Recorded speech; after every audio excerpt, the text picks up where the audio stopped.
Hi, James. Hey, what's going on? How are you guys? Good. Are you Sam? Yes, I am. Very good. You guys are both vaxxed, I presume? Absolutely. Very good. Very good. You get sick? What's that? You get sick at all? No, I had no symptoms. Oh, that's good. Come on in. Cool, thanks. Yeah, front row's reserved for poets. Thanks. Back row for reviewers. Yeah. That's life. Yeah.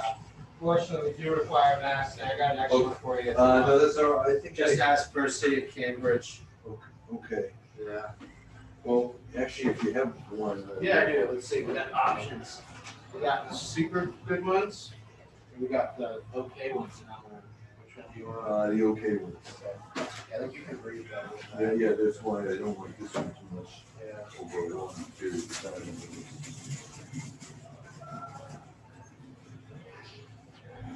Thank you very much. You're welcome.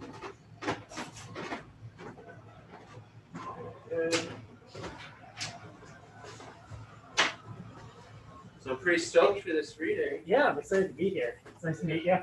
Yeah, likewise. We're the first ones here. Yeah, Ben and Raquel showed up, and then they went to go get coffee or smoke or something.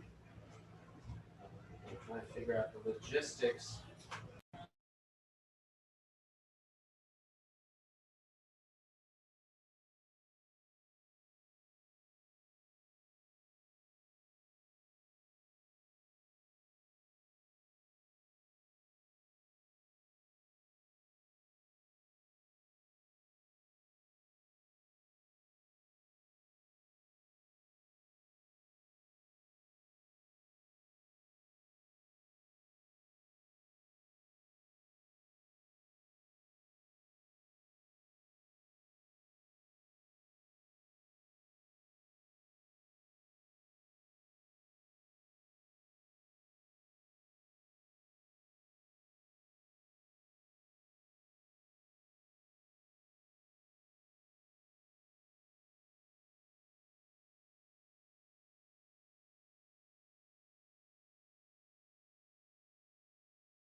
Hello.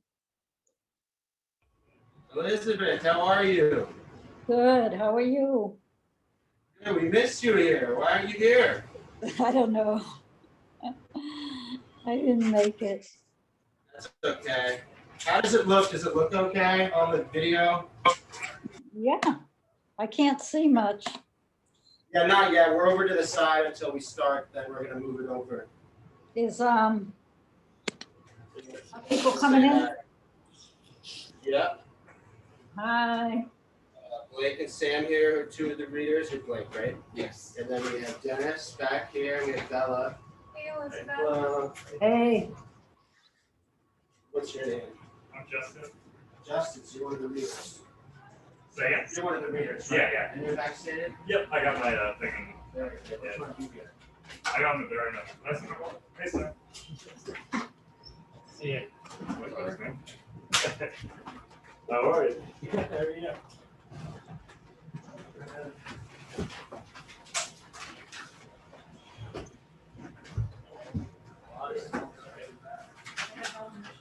No, that's better than I'm looking for.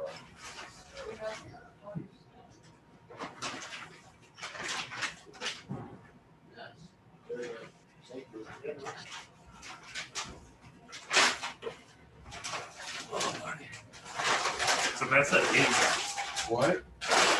He said 8 minutes. Yeah, I I know. don't think. I know. He said, he said 8 to 10 yesterday. I'm reading as long as it takes me to read. Are you guys here? Yeah, I'm just gonna. I think I'm gonna do PA, Wilmot, Witchcraft Heights, and with places stuff this time.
Heidi.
Are you recording it?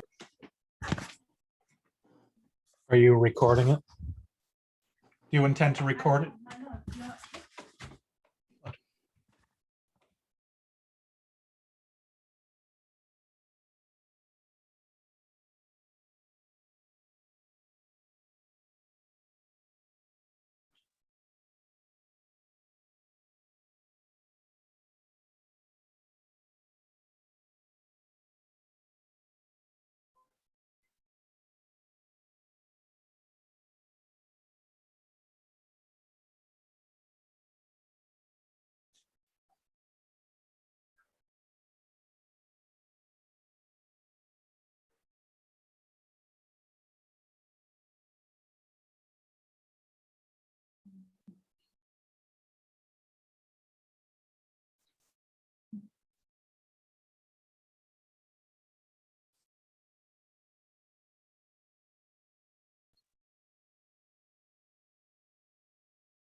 Anything, look.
want to get that one started.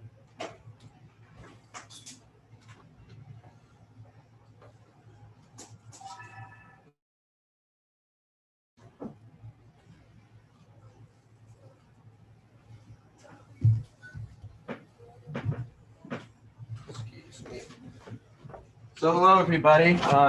Thank you so much for being here. On behalf of Grolier Poetry Bookshop, we want to welcome you all here tonight for this wonderful launch that Art and Letters is putting out. And thank you for being the first audience we've had in Grolier in over a year. So it feels really good to be back, and I hope you enjoyed the reading. Thank you so much. Turn it over to Philip Nikolayev, who will be introducing all the poets. Yeah, actually, the small matter of the order of the readers escaped me. Alphabetical. Okay, so I'll try. Oh, we're alphabetical in here. So Exactly, makes it easy. okay. So Raquel Balboni, I guess. So I'll just say, should I keep this on while I'm speaking? You can take it off. Okay. Oh, just briefly, you know, I in particular, I care about younger poets because I like to steal from them, you know. I like to check out their ideas, and they can be, you know, when Picasso was kind of at the height of his powers, he once confessed that he would go to younger artists' exhibitions and understand everything they were doing while they could still not understand it. So not to make any megalomaniacal parallels here, I'll say that I just happened to know poets, and in particular, I know some young poets. And I saw the ones that I included in this anthology of 14, 7 of them from the West and 7 from India, were good, strong poets that deserved attention. And it all started by me putting together one of those Zoom readings. I was doing a lot of Zoom readings about a year ago because we were at the height of the pandemic and so on. And so I put together this reading of 14 poets. After that, first of all, the video went sort of moderately viral on social media. It got thousands of views. Very quickly, a group of us emerged in social media, all these, you know, without my participation at first, of the younger poets who self-organized into this kind of suddenly coherent and cohesive community of poets. And I think they've become something of a unity, some form of unity for all their diversity and so on. I really like what they're doing, and I will let their poems and I guess their bios to speak for themselves. What's the best way to do it? Should I introduce everyone, or should I introduce everyone individually? Ben, what's your opinion on that? Introduce everybody at the start, but announce each reader. Okay, fair enough. That's a good point. So I will tell you then a bit about them. This information is at the back of the anthology, which I hope you will acquire if you have not yet. And thank you very much for coming. I'm actually looking forward to hearing this in real life as opposed to on Zoom. Raquel Balboni is from around here, and her first collection of poems, XXX Poems, from Art and Letters 2020. And her poems have appeared in the Brooklyn Rail, Spoke, Dig Boston, the Café Review, Art and Letters, Gianthology, the Boston Compass, New England Review of Books, and the anthology Boston out from Dostoevsky Wannabe last year. She is the co-publisher of Art and Letters, a Boston-based press, and she co-edits the monthly poetry column in the Boston Compass. She lives in Cambridge, Massachusetts. Justin, do I say Burnett or Burnett? Burnett. Burnett, okay.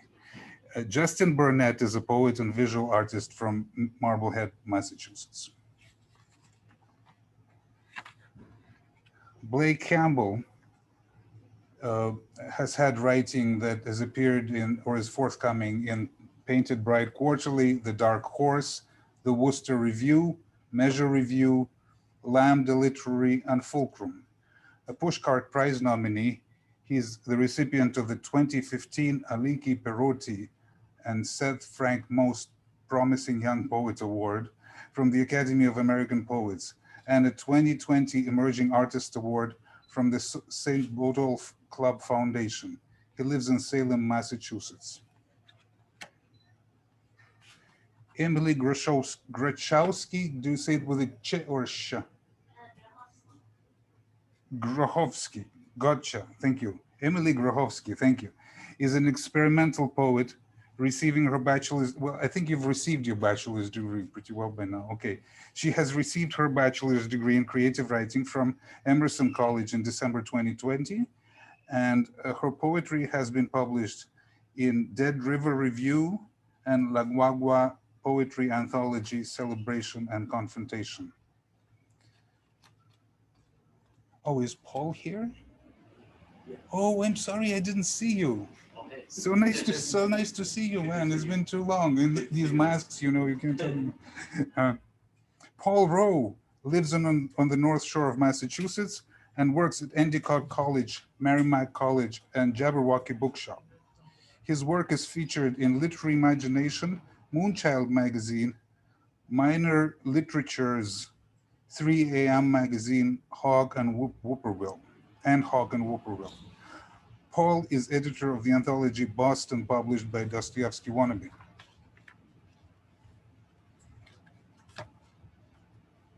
And last but not least, Sam Wronoski, born in 1993, a poet living in Boston, Mass, but not currently, right? Where are you now? Well, I'm in Long Island. Right? Long Island at the moment. His work has appeared in the journals After the Pause, Eunoia Review, and Boston Compass, among others. After spending the past 2 years researching theoretical computer science at the CUNY Graduate Center, he will be continuing his PhD in Applied Mathematics Department of Stony Brook University in the fall of 2021, which is currently in progress. I give you Raquel Balboni first.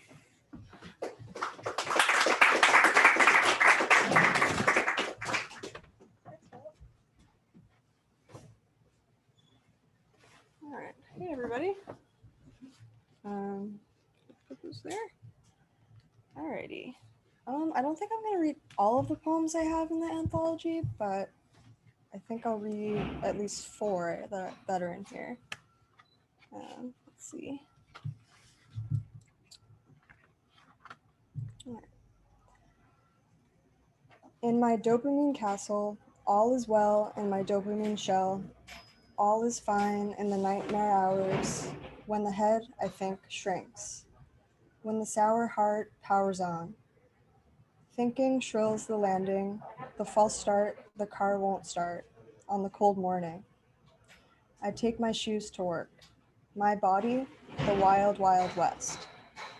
Speak to me on any other day from this one, it will be second best.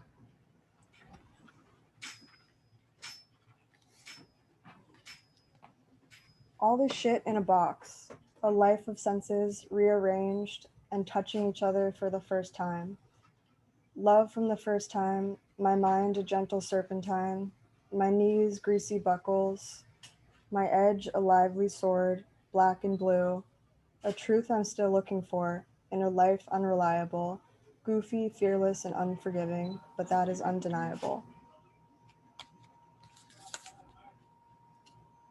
Inside the crawl spaces, written languages from baby hearts, in a house that left out some faces in the walls. Be patient for that reconnection day. Even it out, wine in hand, lost in the other. Lost connection, but found equally something. Different the last day and decidedly grateful today. The room needs to be minimalistic. A drastic turn from shrine-topping, eye-dropping people, kicking the legs on the stairs. The carry it all away superstitions that have become entirely made up from a desire to haunt the space went away.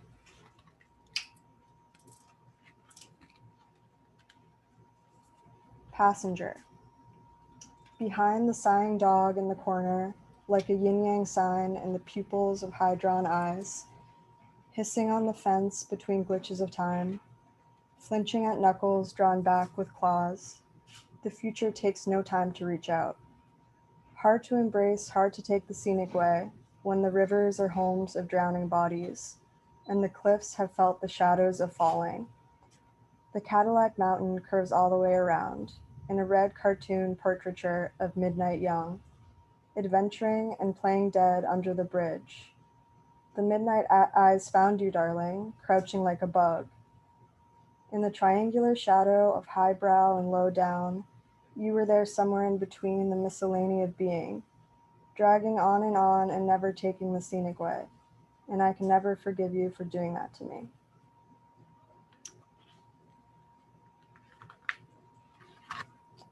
I think the last poem I'll read tonight, it's called Sensibilities. People fall for it so easily. Other people screaming in the dark, finding the light in the long hallway, louder up north, colder in a circle of scream. At the end, the big pull and falling release. Horror following along the blue end of the track. The nails are all twisting towards north. There is a place to go. There could be a bad time without a good exit strategy. There is a pain without direct combat, soothing down a patch in the middle. What happens stays happening, sitting down and screaming. Thank you, everybody.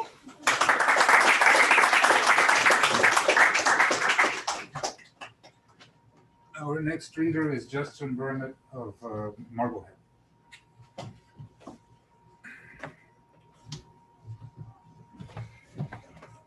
All right. Hello, everyone.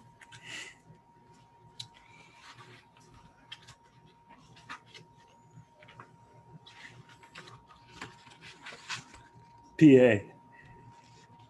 Prompt. This is a formula, x being summation and the exponential value. Use it for H. pylori. I do every day. I can see you have inflammation. Why? Why? It is formulaic. I reviewed your history. Black and white, black and blue, an X-ray. Oh, what I saw. You see? There. Cancer, unfurling like rainbows through mist. Let Y2 be flat. Let all expectation sit like a eunuch. Unpigmented hospital milk. There is no Z-axis wheelchair. You and imaginary numbers.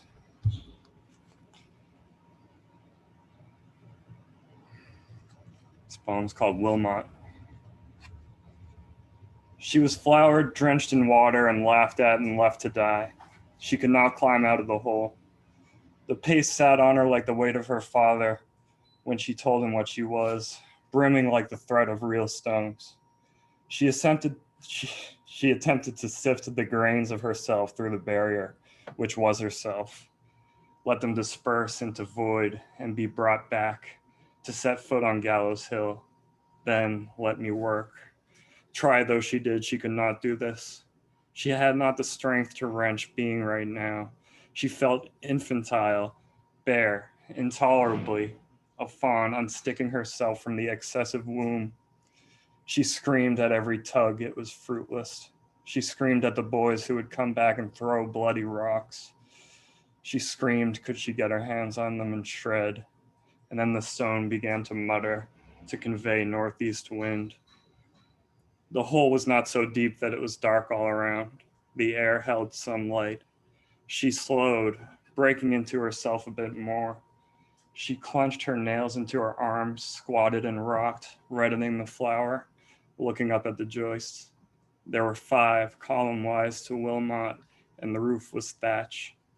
She had an intimacy with straw thatch and set her mind there. Intimacy.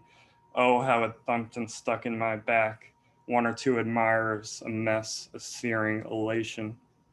Above her head, the roof began to weave and rustle. 3 strands were coiling into Lucifer's chin braid. He cast it down like a rope to a friend in a dark place, and she could feel herself smiling to catch it. He fastened it, breathing just below her ear. He kissed her. That took her breath away. She was all butterflies and weak in the knees.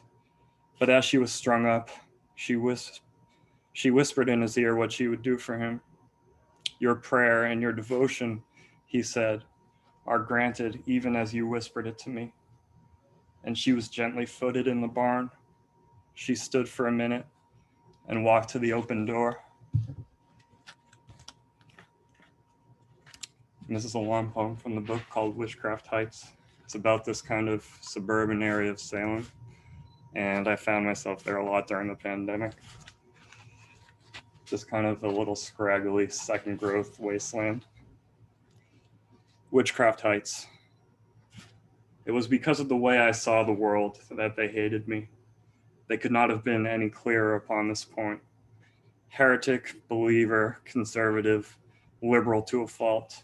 In an appellate court, they drove me to the Badlands to express opinions there.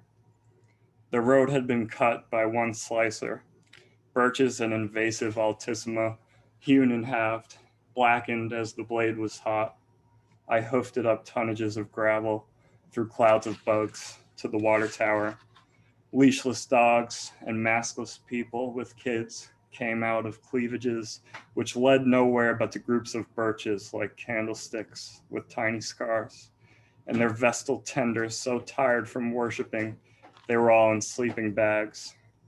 The phoebes sang quiet hunting songs through bands of sunlight at the treetops.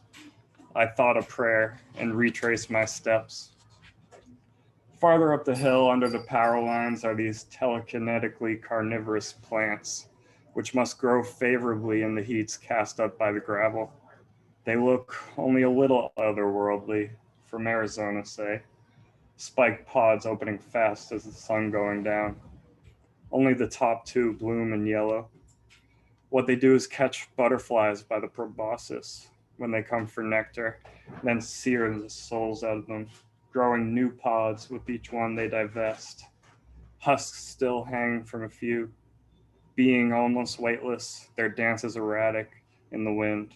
You think that they're alive, and you wonder what color they used to be. Now they've purpled into black and brown. Atop the hill is the round blue tower, the painted witch bakes in the afternoon up slanting light.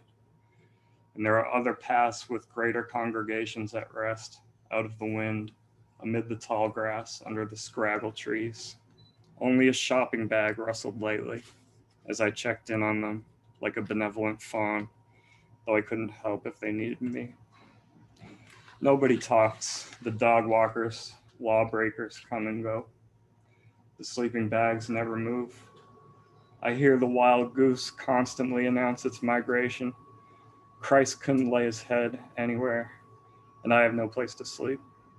The city of peace has forsaken me, even the generic suburbia that is Witchcraft Heights. With the rock in my hand, I curl up beneath the concrete base of the metal stand of connected lines. The hunger starts to hurt. Thank you.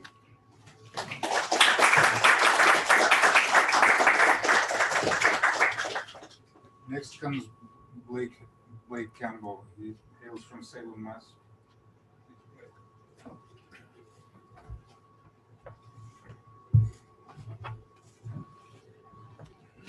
Hey everyone, I'm going to get started with two poems from the anthology. Crane Beach. On the beach, the sandy wind falls and rises in the thinned ranks of grass that crown the dunes, where the piping plover croons. And its efforts, inexact, fashioning a ventifact from this cloudy shard of quartz, billowing our shirts and shorts as it blows in from the sea. Mime your putting up with me and my putting up with you. Though the wind may chill us through, edges soften in its surge where the sea and sand converge, and the sand's corrosive sting leaves behind a polished thing. The next poem from the anthology I'm going to read is called The Prism, and it is a dream poem set in an office building. A building like a prism of the mind, all offices, The dream admits us both. The sun is mine alone that speeds the growth of notions I refuse to leave behind.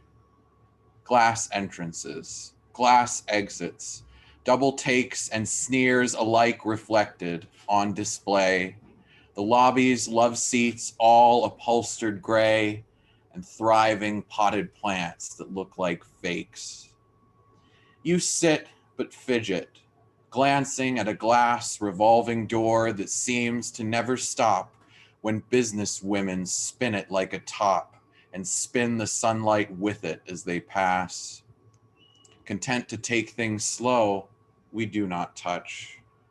Some interview awaits me up above, a prospect more auspicious than our love, but nothing that excites me very much. You say I'll surely ace it. How the sun spends its abundance brightening your eyes, your beauty I have yet to memorize from every angle. How could anyone? And must I waste my life here wanting more? Or wait for cloud and shadow to erase the specters of the sun that stain your face and throw their shades like seeds across the floor? The silence drones between us, incomplete negation, but negation just the same. The man at the front desk calls out my name, but you're the one who hurries to his feet. Reluctantly, I follow you. I rack my head for what to say and come up short. You manage one stiff hug, a sharp retort, and give yourself away. With one look back, your pupils shrink to pinpoints, marble blue, flooding the limits of ink with something else. The sunlight strikes and cuts itself, compels the glass revolving door to W. The last three that I'm going to read are newer poems in kind of freer verse forms. This next one is called Know Thy Past. That's N-O Thy Past. It's a poem about a painting by a Salem artist by the name of Quentin Oliver Jones.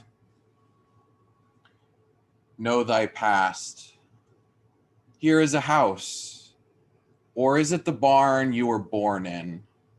Neither the vanishing nor focal point, it hangs at the center, where panes of pulsing color converge, extract the simple fact of architecture from an impossible background. Here is a structure recollection rescued from the usual domestic mess, the human complications. But soon, the panes that frame it flash to accentuate only themselves, and the house, if it is a house, must suffer continual erasure, must suffer if it hopes to be renewed. The next poem is one from coal country in Pennsylvania where I grew up. This is a poem about the furnace in my childhood home, and it's called The Furnace. My father had to feed it to keep it from killing us, to keep the gas from seeping into the basement, into the house. He shoveled each truckload of anthracite toward the center of the bin, where the auger spun a slow whirlpool of fossil fuel, funneled it into the flame. Twice a day, he had to fill the hole against the fumes, the coals burning in darkness, turning to poison. When he left, the furnace remained, survived him even, though not without effort. It groans and creaks, however much we bleed the lines, release the trapped air from pipes and radiators. The holding tank fills with water beneath my mother's bed each night. She hears its constant struggle to perform. By now, the coal that keeps us warm has come upstairs. She sees it when she cleans, how it has darkened the shelves, the chairs. the dust that settles. The last poem I'm going to read is another Pennsylvania poem called Deer Flies, which are little biting flies closely related to horse flies that are very abundant on the land where I grew up. And I'm going to dedicate this one to my mother, who is zooming in from Pennsylvania right now, because I feel that she has lived this poem as much as I have. Deer flies. July, and the heat-seeking deer flies descend, spirits risen from black mud, where the creek's most sluggish tributaries subside into swamp. Easy to kill, but insistent, unwelcome as dream reprimands from dead family. They seem to come in greater numbers every summer, though it takes them years of maggotry to mature, breaking down the forest's constant detritus. Our predecessors sank their trash into that stinking darkness, left Coke bottles, mason jars, flasks of Phillips milk of magnesia for us to unearth decades later and polish into knickknacks for the kitchen. Do these flies also have a second life? Or do they presume to prepare us for hours, crawling into our hair, seeking a spot on the scalp for the first incision?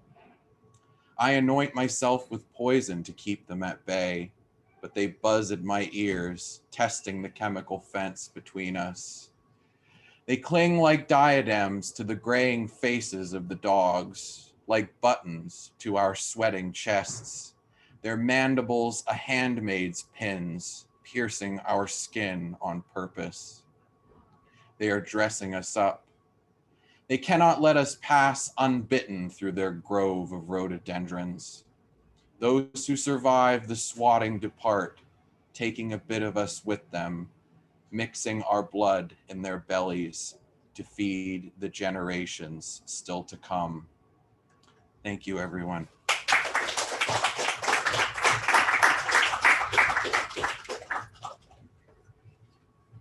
Emily Grochowski, right? Yeah, that's right. Sorry.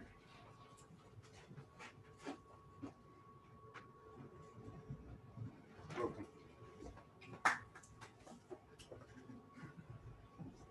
Hello, everyone. Thank you so much for being here, for your presence. So in my portion of the anthology, I really wanted to focus on the concept of absence, to make a study of absence. I often feel like Emily Grochowski, the person, the writer, is absent. She is the clean slate, the tabula rasa, the empty canvas, the textual blank. I'm simply there for others to impose themselves on, but I do not become bothered by it. It allows me to destroy myself and reconstruct myself each time. So to go on the main thing, the theme of absence, I will read 3 poems from the anthology. The first poem is Deaf Speech. So to give context, deaf speech is unattainable, inaccessible, unknown. I often think that speech is lost, that it abandons us. The instant of its death is what really connects us and binds us to it. Speech brackets answers to such questions as what do I know? What do I feel? What is the thought function behind speaking, knowing, and feeling?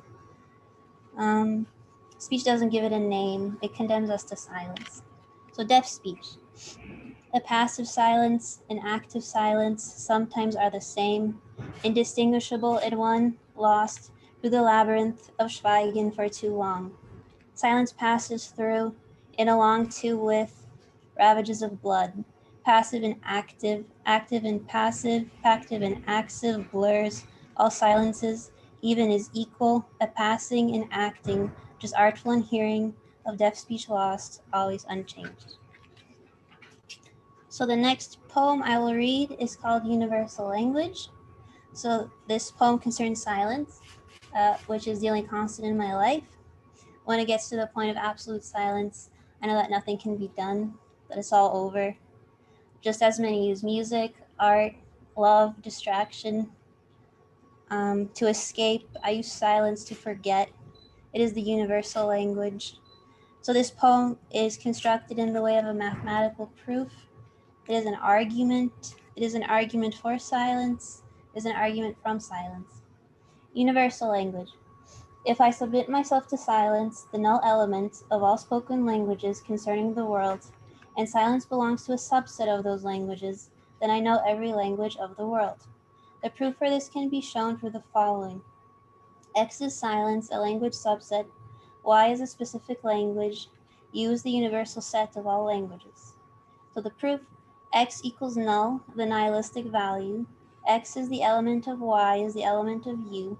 If X is the element of Y, then X is the element of U. Here, silence is regarded as a null element and thus forms a separate body of language that is included in any spoken language. From this, it can be shown that if one knows the language of silence, then one knows the universal language of the world. Thank you. So the last poem I will read is called House of Weight. This comes from a diary entry I made a couple months ago. So the House of Weight, weight as in burden, heavy thoughts, was supposed to be an echo of the House of Being from Heidegger. The house in itself is a master image. For me, it's a master image because it is vague, chaotic, beyond reach. In it, there's excess, there's measure. I moved around often as a child and felt displaced. This is where I turned from myself and invented an isolated house within me. So House of Weight. A day, a night, a life does not go by without a call from the House of Weight. Hear the calling, do not desire it, do not want it, do not know what to, with what to do with, what not to do with, all negative weight. Finds you always like an unfailing shadow, in disturbance of night, eddying infinitely, at first allow of flow. Do not know how to, if how knew how to, sever off the waiting, just lie waiting in emptiness as an abandoned home. Forget of consent, of existence, of consent to existence, of what life, whose life the home wants. Flows to you regardless, the object unable to self-defend. Go on accepting, ravaging, drowning, darkness devouring this sunken plain, until every malady of the world finds a home in you. You who have never known of homes, you who matter distorts, you who only the void desires, makes of you this abandoned home, the house of weight, that all consigned to ruin, all ago. Thank you, that's all for me.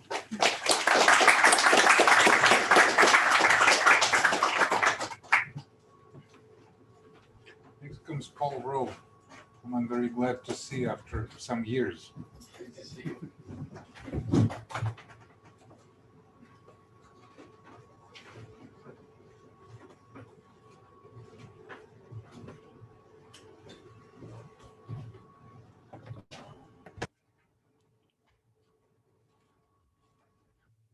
Thank you all for having me, and thanks for being here.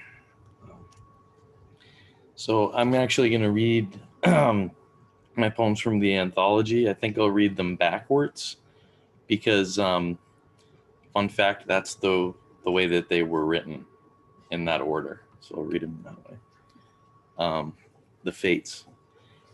While the meadow lies strewn beneath pinprick constellations, the wind blusters leaves that sigh among gnarled cork trees, beckoning the sky open its widening maw, to sink among leaves this once beside you, to wonder what the old man will say before he is silenced, his words swallowed by brushstrokes on his canvas, his dapple patterned ships on the Pacific could rise and fall just this once, to stray through the reeds to rustle our ears, past the rusted stadium careening before us, across the stream where we wreathe on the banks of Lethe, whispering centuries, threads of light, ties spun by silkworms of the mulberry tree. Lost Highways. How curiously this wind-torn landscape crawls to accordion beat, all idle, staggering experience, grazing all pastures. The wavering fields, yielding, vacillation's weary sway, pointless as pointing from a car window's naivete, mistaking Antelope Canyon for the world's largest ant farm, as if depleted yarn balls of life were more than roadside spectacle. Mere protostars gasp for age, still conjuring "Are we there yet?" from the back seats of cars where mothers never know where we are. So this is kind of like a coming of age story in reverse, kind of, which is cool. But I'm reading it in the way that they were written. Fallen Comets. So this poem is kind of like about how nothing really starts with you. It kind of starts like before you were born. Fallen Comets. Grass creeps out from concrete.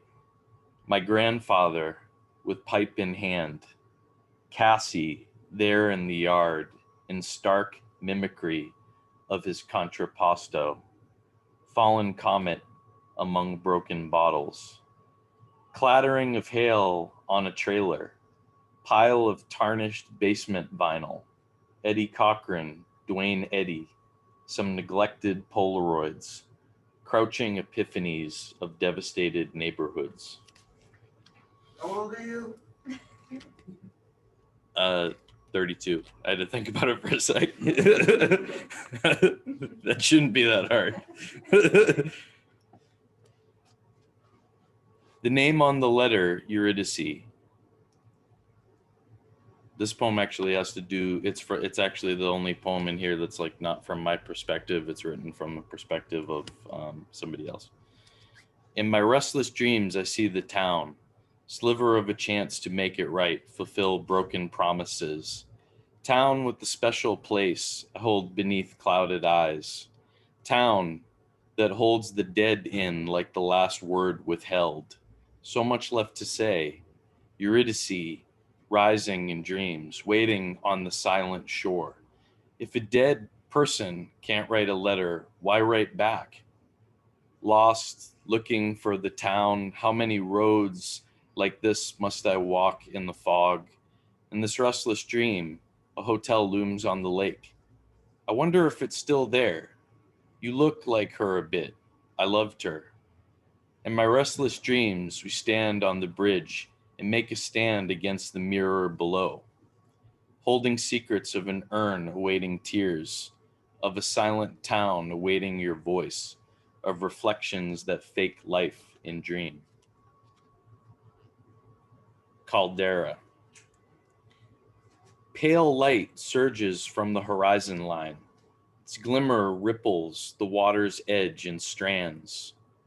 Apparitions of life hastily scrawled upon the crumpled glass of Aegean twilight. Volcanic wasps rise, sulfurous effusions. Mercurial breath that carves the crater, admits the flood, shapes the ochre crescent, mirrors what's above. The insect, the angel. Posters of Don Quixote and Wings of Desire line the walls of a lamplit office. Our conversations covered the Grand Inquisitor, the Twilight Zone, the Yankees and the Sox, Brooklyn, the Eternal City. The cancer had just knocked once by then, leaving its mark in creases around your eyes. It would never shake your passion for consciousness at those hours. Dimitri's I exist, the hurrah for Karamazov, the insect, the angel of every heartbeat. This is the last one I'll read. Cerebral palsy. At times, without warning, drenched in dense sheets, my brother, writhing in bed, staved back by waves, from the vast sea of language, stiffens his shell to keep us safe from the body's knowledge.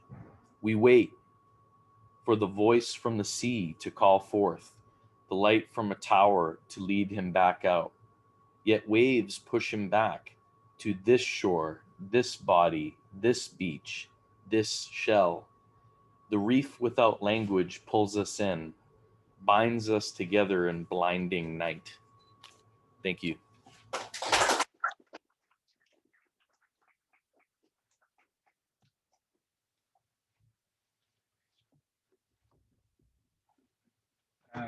And Sam Wronoski will conclude this read.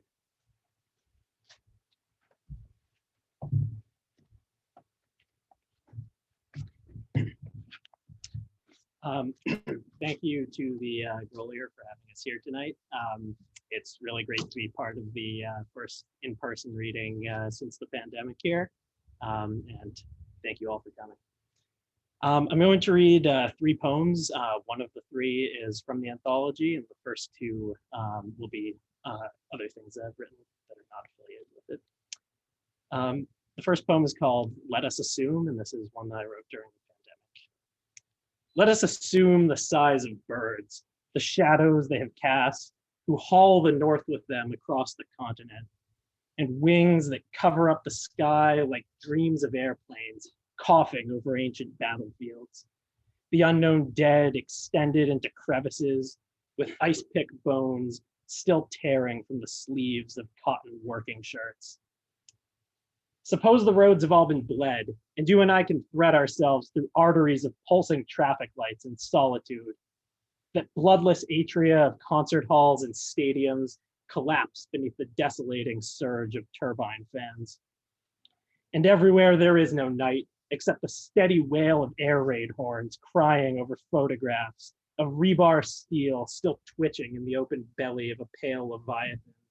The harpoon wounds of daytime stars receding in the sun blush and forgiving vastness of its blubber. And windowed skulls of antelope, indifferent to the sliding sky, hang delicate as airsafe bags from kindling branches. Rolling eyeballs of the clouds send nothing more than condensation through the cavities of fired bone. Assume the span of octopods who grope the hulls of ships with loving suction cups and wrench their keels apart with twisting ropes of tentacle, whose nameless bodies sulk below them like a myth of hard hat workers, laying untold lengths of fiber optic cord against the centuries. The awful dust of glass suspended in the dreams of businessmen, and calloused lungs that swell like rumor over city blocks. Assume that we can walk unmasked, but hidden in the faceless crowd, like tourists lost in some Venetian carnival. The next poem I'm going to read is called The Beefeaters. It's a response to 2 Japanese texts. The first is In Praise of Shadows by Junichiro Tanizaki, and the second is called The Beefeater, which is a short satirical vignette by Kanagaki Robun. The poem is told as a fictionalized account from a member of Commodore Matthew C. Perry's voyage. The Beefeaters. In sin, the ocean bore us, gunboats throbbing with anticipation, open shoulders of the waves cradling a head of steam. Edo was only as we expected it, desperate for pocket watches, buttons, the exotic ornaments we pinned to coat fronts, everything that made us decent. Stripped of these, our finest qualities were sorted into piles: beef cows, wool coats, Croatian neckties, unimaginative tangles in the lifeless sun. The paper lanterns that they used were hardly fit to light such splendor, so we strung up gas lamps to reveal our glory. Dying coals we laid to rest in boiler rooms were all we left to hold some sooty corner of a dark to hide our nakedness. Untouched like certain mirrors that they hid from us in unlit shrines, we found ourselves with nothing to reflect from all our burnished surfaces. But I've inscribed inside of oyster shells the rest, accounts of all that lights could fall on, and of things I knew that couldn't be repeated. Here I left a record of that cargo, and the flash of teeth from in a recess of such a dark that one could only say was fitting to its purpose. Or of lacquerware that I had seen and liked, I wrote perhaps a line or so, inserted them in mantle folds, then shut them up like briny jewels that only certain eyes might look upon. These and motions of a hand inside the darkness of a sleeve, are only half-invented memories for those of us who chose to speak of them. In sin, the ocean bore us, dying pockets in the wind falling, like a light so weak it only darkens shadows on the flawless surfaces we carry, unimaginative angles cut from lifeless sun. The last poem I'm going to read is from the anthology, and it's called All the Lights Are Tricks. Remember that infinitives are forceful, that you have not chosen me, but I have chosen you, and will have mercy on whom I shall have mercy. The human spine was never meant to work this way. Some stuff the Greeks have said, your coat and keys, and me. I guess you don't. We met so long ago. Under all of this, you were a 6-pound baby struggling to tell grandpa you hated the needle. We have to do this because it was turpentine, not water. Drink the charcoal. It was rodenticide you ate, not candy like the usurper poured. All the way back to last night, the dream. You can't wake me with the second halves of sentences. You have to give me the beginning and I'll finish like an alarm clock does. The clouds came up and rained water on the bed sheets. The first half woke me, but second needn't be discussed. I don't know how many of the pricks we killed exactly, but I can't see paintings anymore and not remember it was a lot. We shelled that beach all morning like a bowl of almonds, but when we made landfall, more than all the dead, nothing prepared me for how many were alive. And I've received the sealskin boots you sent by mail and whalebone pipe and thrown the boots away because the smell was bad, and imagine where you are must be considerably cold. And I enclosed the poems unfinished with the current jams you like. Understand I couldn't write in such unchristian silence, and remembered how in school they told me cursive would be faster once I'd mastered it, and how, when I was small, I got so sick with fever and my mother gave to me this doll, and all the doctors said that I would likely die. I hated them. They all stood quiet as a letter to a stranger. I could go on, but yes, I do recall. John New came with 3 marlin bills and held them up to show me how they cut through fish. And I remember how the deep was full of them. He said we'd eat like this for lifetimes if we wanted, and lifted up a sawfish head, its rostral teeth overflowing from the mouth as proof of teeming oceans. And I imagined glutted seas of fish and conjured leaded clouds that rose with water that would trickle back to sea from land. I wrung them from these memories like bed sheets dredged from sand. And I remember gulper eels, the way the sea would writhe, and I invented fish that lived at depths so deep that no one could disprove. I counted slow, dispassionate, and everything. The anglerfish, their tiny males stuck half absorbed to them, the eyes of some forgotten coelacanth, and all the lights that throbbed beneath this world of half appearances and jellyfish. And how should I describe the loneliness, the horror I invented there from billfish swords and rostral teeth, or the pull of bioluminescence in so dark a place that nothing surfaces? I remember how the boats those days would dredge up everything.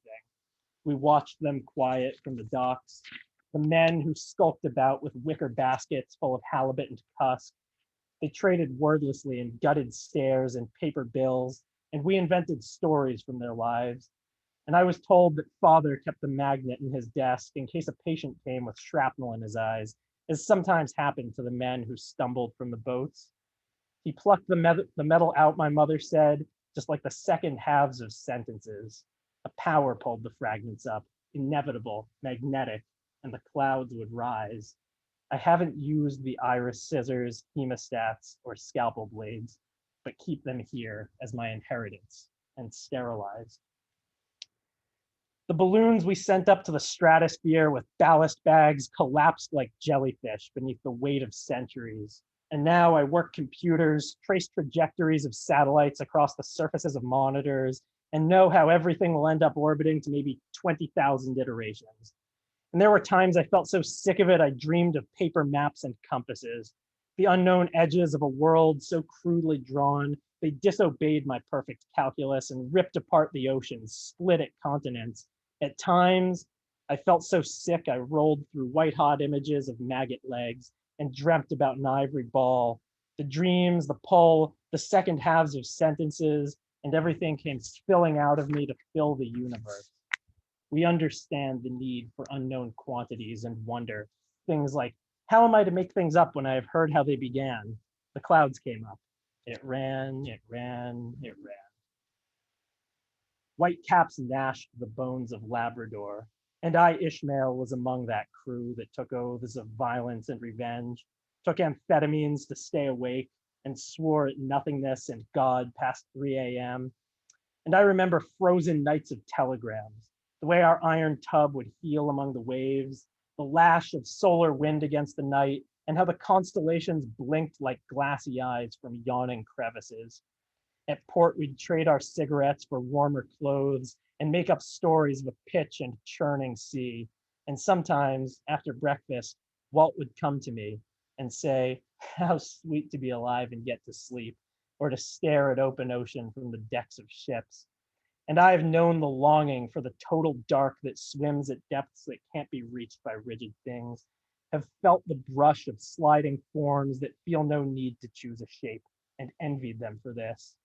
I, who wind the anchor lines and winches and take the pulse of the abyss.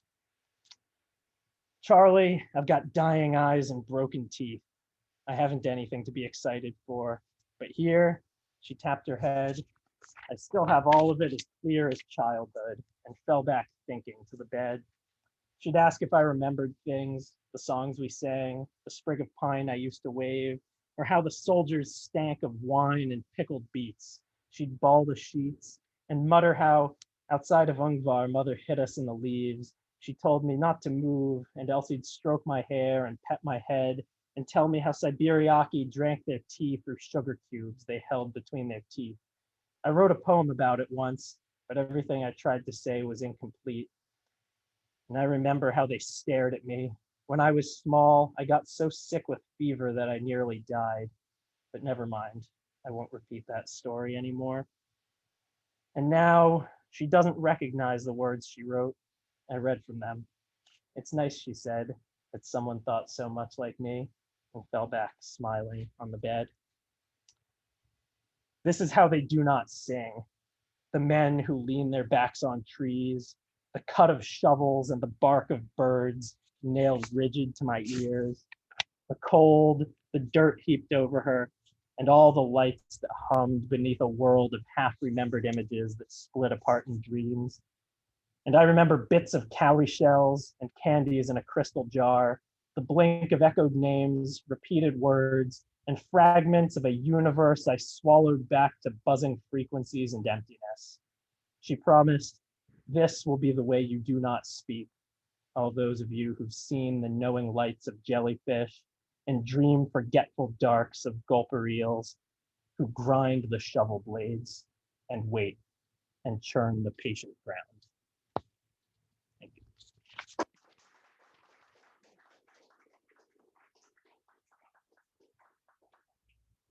I'll just close with the observation that it's been my privilege to have catalyzed this in one fashion or another.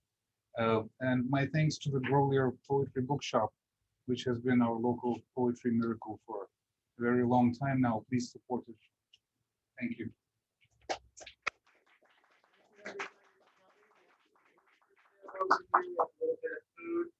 If everyone could just move the seats and put them up against the wall, that'd be great. Thank you, everybody, for coming.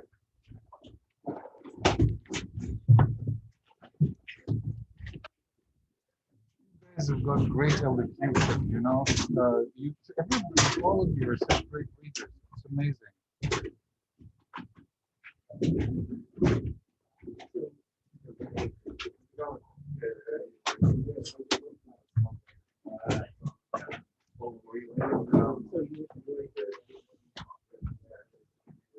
Yeah, cool.